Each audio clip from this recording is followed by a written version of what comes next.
Alors, est-ce que ça va tenir? Oui, ça va. Le bureau est pas trop penché. Ce bureau est vraiment trop chouette. J'ai enfin fait l'acquisition d'un bureau. Enfin, c'est des tréteaux du coup qui se lèvent et qui s'inclinent. Donc, c'est très chouette pour pouvoir dessiner debout et pour pouvoir incliner le plan de travail pour dessiner. Mais du coup, ça fait que je peux pas mettre trop de bazar dessus, ce qui est une bonne chose au final. Mais si je veux poser par exemple une cafetière et une tasse, ça peut glisser. Mais là, ça va, j'ai pas assez incliné, donc ça tient. Ouf. Donc oui, je suis contente de cet achat. Ça faisait longtemps que je voulais un grand bureau pour pouvoir dessiner. Et j'ai réussi à trouver des tréteaux d'occasion à vraiment pas cher. C'est des tréteaux Ikea, mais que j'ai payé 18 euros les deux tréteaux. Et j'ai acheté cette grande planche de 2 mètres que j'ai finalement recoupée un petit peu parce qu'elle était trop longue pour pouvoir m'étaler et pour pouvoir dessiner dans de bonnes conditions. Donc je suis ravie. Bon, je voulais vous parler un petit peu de dessin, de croquis, d'apprentissage du dessin et de toutes ces choses-là, puisque comme vous devez le savoir, ça fait maintenant un certain moment que je dessine beaucoup et que je me suis vraiment mise à pratiquer de façon sérieuse en quelque sorte et surtout régulière. Et que j'ai surtout eu ce truc où je me suis dit que j'avais envie de progresser. Parce qu'en fait, le dessin, j'ai toujours dessiné, je dessine depuis que je suis toute petite. J'ai grandi dans une famille d'artistes où du coup l'art était la chose principale de notre quotidien et j'ai toujours dessiné et j'avais plutôt un bon dessin de niveau quand j'étais petite. Ce qui fait que je me suis un peu reposée là-dessus en me disant que oui, c'est bon, j'avais un bon niveau de dessin et que voilà, c'était chouette. Donc voilà, je suis restée un peu sur mes acquis. Et en fait, ce qui fait que j'ai presque gardé mon niveau de dessin d'enfant parce que j'ai pas cherché spécialement à progresser et du coup, voilà, j'étais en mode je dessine bien. Et je me suis rendu compte que j'avais pas un si bon niveau de dessin parce que en suivant d'autres artistes qui ont un travail totalement abouti, enfin qui ont un travail et une démarche totalement aboutie et complète, je me suis rendu compte que voilà, mon niveau était pas si fou que ça. Et de voir ces autres artistes qui avaient un travail abouti, une démarche complète et qui racontaient des super histoires à travers leurs dessins, moi ça m'a donné un petit peu envie aussi de pouvoir réussir à faire ça parce que en fait ce qui s'est passé c'est que j'ai toujours plus ou moins recopié un peu d'autres dessins, d'autres styles et que j'ai jamais vraiment eu mon style à moi. Et du coup ça m'a un peu donné envie de trouver mon style. Et il y a à peu près 1 an et demi aussi, j'ai un ami qui m'a proposé d'aller dessiner avec lui en extérieur. Et ça a été aussi un élément déclencheur de cette envie de vouloir pratiquer plus régulièrement et de progresser. Parce qu'on s'est retrouvé en extérieur à dessiner, à essayer de recopier ce qu'il y avait dehors. Et en fait, ça m'a vachement plu. Et ça a provoqué un truc qui fait que, déjà maintenant, je dessine tout le temps en extérieur. J'adore ça. Je me suis rendu compte que c'était vraiment trop chouette. Donc j'ai investi dans un petit chevalet pliant pour pouvoir me poser partout et dessiner en extérieur. Et j'ai aussi acheté un petit carnet qui me suit partout. Donc là, je suis déjà à peut-être mon 5e ou 6e carnet depuis. Mais j'ai toujours eu des carnets à dessin, mais je pensais pas spécialement à les emmener avec moi. Et maintenant, je ne peux plus sortir sans avoir un carnet à dessin sur moi. Ça a vraiment débloqué un truc. Donc voilà, je remercie cet ami parce que je pense pas qu'il se rend compte du déclic que ça a eu chez moi, mais ça a vraiment impacté mon quotidien et ma vision des choses. Et maintenant, j'adore dessiner en extérieur et ça fait partie de mon quotidien. Enfin, ça a une énorme place dans mon quotidien. Donc voilà, donc j'ai acheté un petit peu de matos, mais pas non plus trop au début parce que je savais pas trop. Mais là dernièrement, j'ai fait l'acquisition d'une pochette où je range tout mon matos pour pouvoir emmener tout mon matériel de dessin dans lequel je range plein mes carnets, mes choses et tout. Ça me permet d'être hyper vagabonde, enfin de pouvoir voilà être mobile, je sais pas trop comment expliquer ça, mais de pouvoir bouger, emmener mon matériel à dessin hyper facilement et voilà et que j'adore partir à l'aventure et aller dessiner partout, que ce soit dans la nature ou en ville aussi à Paris. Maintenant j'aime beaucoup dessiner en extérieur. Donc bref voilà, me voilà 1 an et demi plus tard du coup à dessiner et est-ce que ça fasse entièrement partie de mon quotidien. Ce qui est fou, c'est qu'en fait, toutes ces années, j'ai dessiné, j'ai fait beaucoup d'aquarelles aussi, enfin, je faisais plein de choses, mais que je comprenais pas vraiment ce que je faisais un peu ça comme ça, sans vraiment comprendre les choses, et que là, je vois mon regard qui change par rapport au dessin et à tout ça. J'ai vraiment l'impression qu'un nouveau monde s'est ouvert et que je comprends des choses, enfin, c'est vraiment des tiroirs qui se débloquent, parce que plus j'essaye d'apprendre, de comprendre des choses, plus d'autres choses viennent à moi, plus j'ai envie d'apprendre de nouvelles choses, des liens se tissent entre toutes ces choses que j'apprends. Du coup, le processus de dessin, c'est quelque chose d'assez complexe et d'assez long. Donc au début, ça nécessite d'être quand même relativement patient et surtout assez humble par rapport à ses dessins, ce genre de choses. Et moi, ça m'a vachement appris. Parce qu'en fait, on a dans sa tête une idée de dessin, on a des espérances, on imagine des choses, et en fait, on arrive souvent à un résultat qui est bien en dessous de ce qu'on imagine, parce que on n'a pas encore toutes les bases, il y a des choses à apprendre, en fait, c'est fou, mais c'est comme pour tout. Il faut réussir à apprendre certaines règles pour pouvoir les dépasser ensuite et créer son propre univers, son propre style. Et c'est vrai qu'au début, ça peut être un peu frustrant, parce que c'est apprendre des choses, comprendre des choses, répéter des exercices, les refaire pour réussir à débloquer des choses, assouplir son poignet, comprendre comment ça fonctionne pour ensuite après réussir à dépasser ça et faire sa propre vie et partir en freestyle. Donc c'est vrai que moi, ça m'a beaucoup appris sur moi, le dessin. Ça m'a appris à être beaucoup plus humble parce que je devais accepter des dessins et quand même aimer des dessins que je trouvais pas réussis, pas aboutis, mais qui étaient quand même qui étaient le résultat d'un processus d'apprentissage. Et ces dessins, même s'ils n'étaient pas réussis et pas beaux en soi, ils montraient des choses... voilà, ça montrait des choses que j'étais en train d'apprendre et de débloquer. Et du coup, c'est compliqué au début d'apprécier ces dessins. Mais il faut pas lâcher parce que les choses, des fois, se débloquent du jour au lendemain. D'un dessin à l'autre, vous allez débloquer un truc que vous n'auriez pas débloqué la première fois. Le dessin d'avant, vous n'auriez pas du tout réussi ça. Et le suivant, vous allez hyper bien réussir et vous n'allez pas savoir pourquoi. C'est un peu le brouillon, l'apprentissage du dessin, mais c'est absolument génial.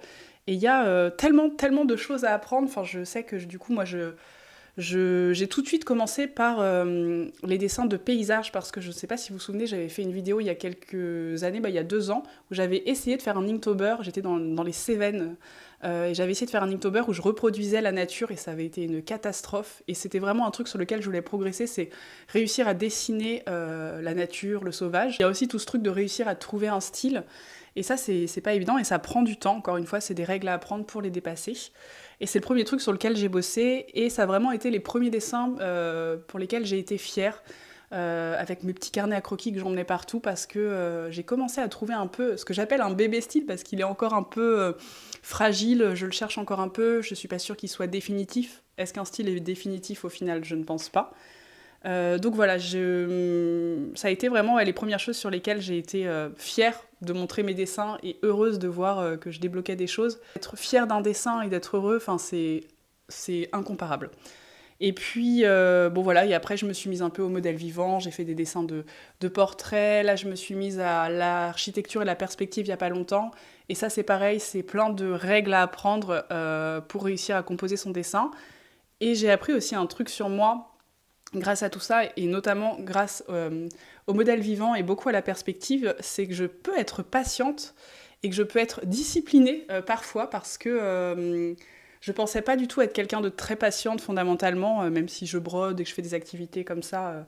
Mais j'ai découvert que j'avais une vraie patience, et surtout que je pouvais être un peu studieuse et pas trop chaotique quand un truc me passionne. Là notamment les dessins de perspective par exemple, c'est absolument incroyable à quel point je suis méga concentrée quand je fais mes dessins, et je me rends compte que j'essaye d'analyser, de comprendre où placer ma ligne d'horizon, où placer mon point de fuite, et du coup je suis méga concentrée, et dès que je termine un dessin de perspective, je suis épuisée, mais je suis tellement contente d'avoir réussi à appliquer les règles en quelque sorte, mais c'est des choses qu'il faut comprendre en fait surtout. Et d'un dessin à l'autre, je vais réussir des choses, et si le dessin d'après je vais pas du tout y arriver, mais c'est pas grave, ça fait partie du processus. C'est comme pour tout, comme pour le sport et plein d'autres choses, il y a des choses, on va y arriver un coup et après on va plus y arriver, mais ça fait partie du processus d'apprentissage, et surtout faut pas lâcher à ce moment-là, parce que la fois d'après vous allez débloquer un truc et ça va être magique et incroyable.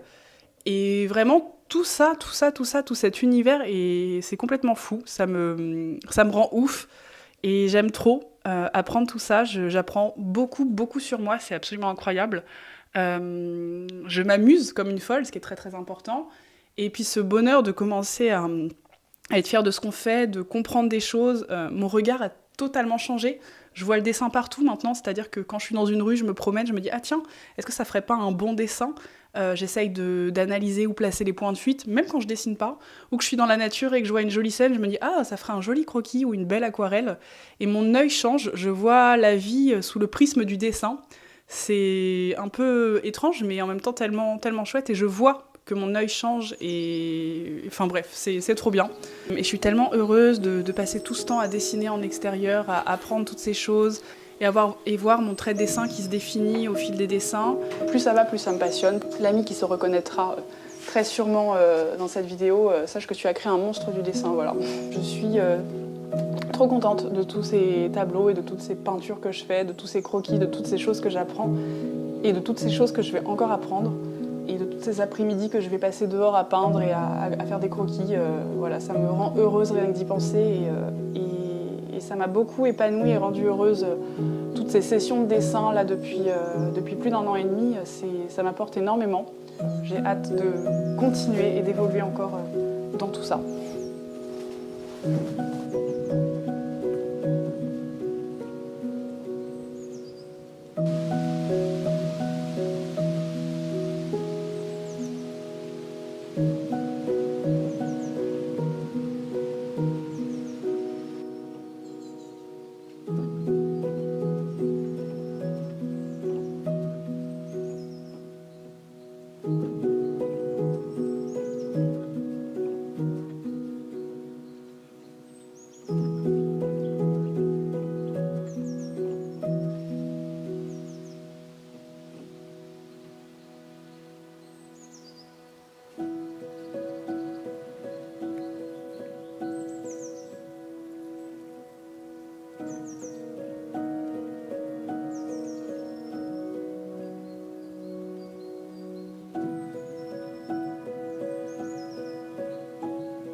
Je pense qu'on apprend toute une vie de toute façon. Ce genre de choses qui sont des activités artistiques ou en plus qui nous font beaucoup apprendre sur nous et sont tout le temps mouvantes, je sais pas trop comment expliquer ça, il y a notre mood qui va venir interférer sur nos dessins, nos émotions, évidemment, puisque c'est ça que j'aime dans le dessin, c'est vraiment cette notion d'exprimer des émotions, de raconter des histoires et de se lâcher et de découvrir des choses sur soi. Voilà, et donc surtout ce qu'il faut, je pense, s'il y en a certains d'entre vous qui aimeraient se lancer et peut-être se lancer dans le dessin et tenter des choses, ben surtout dessiner quand vous en avez envie, que vous vous sentez dans un mood propice au dessin. Moi, je m'écoute beaucoup aussi par rapport à ça. Des fois, je vais dessiner tous les jours et des fois, je vais pas dessiner pendant 2-3 jours et c'est pas grave parce que c'est aussi des moments... Parce qu'au début, je stressais beaucoup de ça, je stressais de pas dessiner parce que j'avais peur de régresser et de perdre tout ce que j'avais appris. Et au final, non, ces temps de pause font aussi du bien. Le cerveau continue d'analyser des choses, je pense, en arrière-plan. Après, il faut pas faire une pause de 2 ans, évidemment, mais se laisser le temps, en fait. C'est une sorte de muscle. Donc, trop dessiner aussi, ça peut l'abîmer, peut-être. Donc voilà, il faut trouver son équilibre et beaucoup s'écouter. Moi, c'est quelque chose que je fais.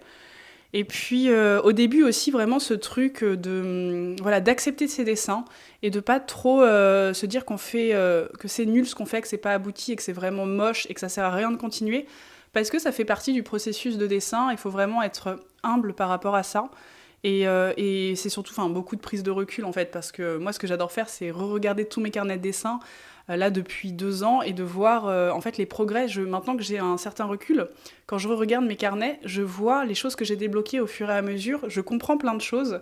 Et le dessin, c'est ça, c'est vraiment... c'est très lent, c'est un processus lent. Faut comprendre des choses, c'est comme pour le sport, du jour au lendemain, on va pas réussir à faire des prouesses incroyables. Et voilà, il faut prendre son temps.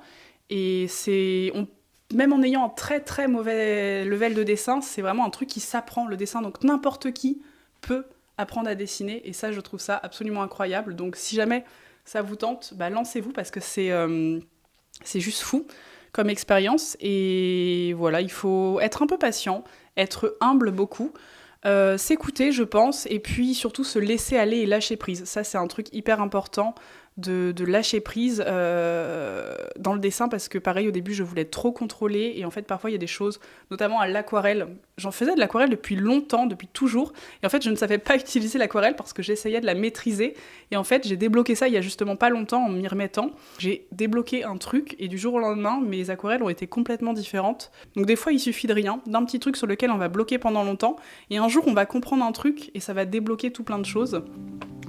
Et peut-être aussi, au niveau de la comparaison, ne pas trop se comparer, surtout au début, enfin en tout cas de se comparer avec...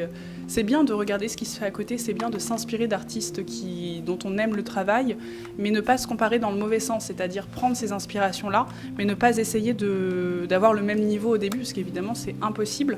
Mais je pense que le dessin est de toute façon un mélange de succession d'influences des artistes qu'on aime, comme notre propre personnalité, de tous les gens qu'on va rencontrer.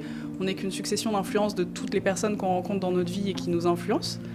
Donc se comparer, mais avec légèreté et surtout prendre beaucoup de recul.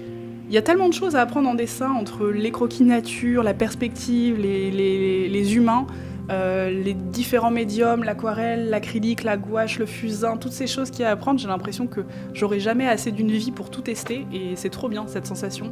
Et j'ai vraiment l'impression d'être une aventurière et d'avoir un monde immense à explorer, et ça me provoque une sensation vraiment de bonheur infini. Ah oui, aussi de voir son œil qui s'affine petit à petit, mais quel bonheur, c'est vraiment un truc absolument génial.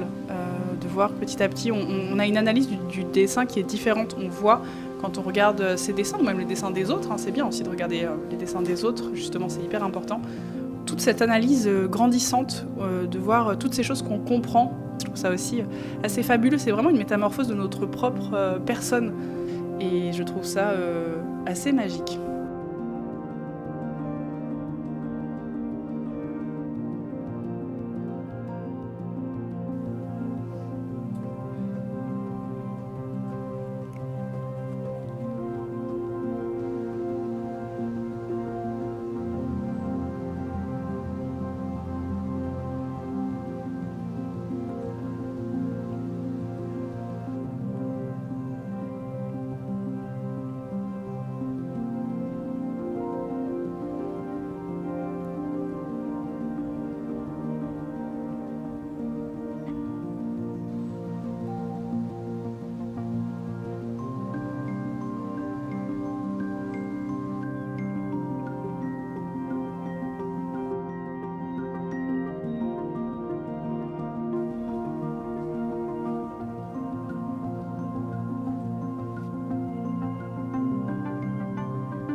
Je crois que fondamentalement, l'exploration infinie que me procure le dessin me nourrit profondément. Saisir mes émotions et les étaler sur le papier avec légèreté me donne l'impression de les faire danser. Cette nouvelle aventure les rend plus délicates. Le dessin m'aide à apprivoiser mes émotions les plus fragiles et les plus complexes. Elles ne sont plus gênantes ni embarrassantes. Elles deviennent protagonistes d'histoires douces et réconfortantes.